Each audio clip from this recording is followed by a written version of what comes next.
She had been carrying it for 5 years. The weight of what was done to her. The anger. The grief. The particular exhaustion of being hurt by someone you trusted and having no place to put it. She was not here because anyone asked her to come. She was here because 5 years was long enough to carry something that was never hers to carry in the first place. Forgiveness is not a gift you give to the person who hurt you. It is a gift you give to yourself. When Hana was 14, her family broke. Not slowly, all at once. And in the breaking, things were said and done that a 14-year-old girl should never have had to witness. Her mother was not a monster. This is the part that made it harder. Monsters are easy to hate and easy to leave. Her mother was a person who was broken and did not know how to be broken without breaking the people around her too. Hana spent her 15th year being angry, her 16th year being numb, her 17th year building a life that did not include her mother at all. But it was not down. It was just further back. And sometimes in the quiet, she could feel it there. Heavy. Unfinished. Anger protects you, but it also imprisons you. And eventually you have to decide which matters more. It was her grandmother who said the thing that shifted everything. Not with advice. Just with something she shared about her own life. I was angry at my own mother for 20 years, Hana. 20 years.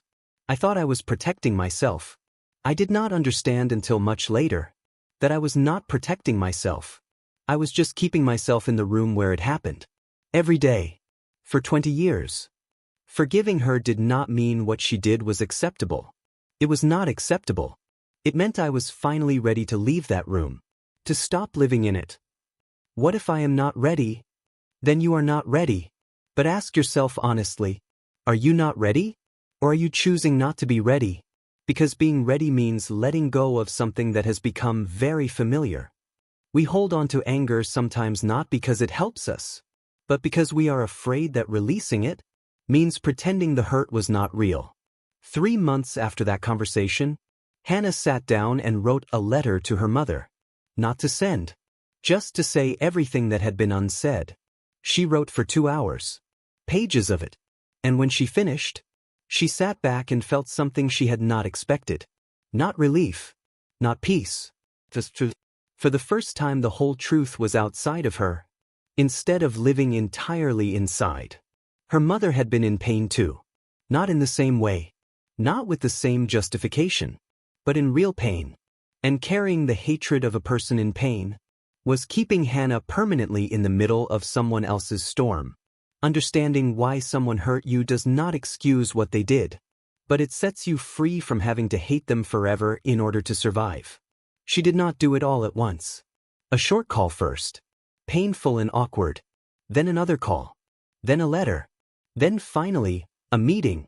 Her mother looked smaller than she remembered. Not physically, but the version of her mother that had lived in Hana's head for 5 years. Large and loud and devastating. Did not match the woman in the chair. The woman in the chair was just a person. Flawed and tired and hoping to be forgiven, without knowing if she deserved to be. I am not here because you asked. I am here because I need to be. For me. Not for you. What you did hurt me. It hurt me in ways I am still finding. And I need you to know that. Not to punish you. Because it is the truth and the truth deserves to be said out loud. And I forgive you. Not because everything is okay. It is not okay. But because I am done living inside what happened. I am done letting it be the thing that defines me. I forgive you because I want my life back. And this is how I get it. Forgiveness does not mean the relationship is repaired. It means you are no longer imprisoned by what broke it. Things did not become perfect after that day. This is not that kind of story. What changed most dramatically was not the relationship with her mother. It was the relationship with herself. The space that the anger had occupied. That large, heavy permanent tenant that had lived inside her for 5 years. That space was slowly becoming something else. Something she could actually use. She started writing again. She had stopped at 14 when everything broke. She started again at 19 after that room. And what she wrote surprised her. Not anger. Not grief. Her life.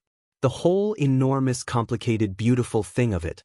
Arriving on the page finally, without the weight of what she had been carrying filtering everything through. When you put down what has been weighing you down, you find out what you were always capable of carrying instead. I want to talk about forgiveness, because I think we misunderstand it completely. We think it is something we give to the person who hurt us. A gift, an absolution, a declaration that what they did was acceptable. It is none of those things. Forgiveness is the decision to stop letting someone else's worst moment live permanently in the center of your life. It is the choice to take your own story back from the person who disrupted it. It is not for them. It was never for them. It is entirely and completely for you. It does not happen in a moment. It happens in 100 small decisions. To stop rehearsing what happened. To stop building the case. To stop waiting for an apology that may never arrive in the form you needed. I carried that weight for 5 years. But when I put it down, I found out who I actually was underneath all of it. And she was worth meeting. Forgive not because they deserve it, but because you deserve to be free. Is there someone you have been carrying for too long? Someone whose worst moment is still living in the center of your life? You do not have to forgive them today. You do not even have to be ready. But maybe just ask yourself honestly, is holding on to this protecting you? Or is it keeping you in the room where it happened? Drop a comment if this story found you today. You do not have to say anything specific. Just let me know you were here. Because you are not alone in this. Not even close. Subscribe to Rise Tales for a new story every week. Because healing is not linear and it is not quick. And it is not the same for everyone. But it is always possible. Boys. This is Rise Tales. Real lessons. Animated lives. And your story? It starts right now.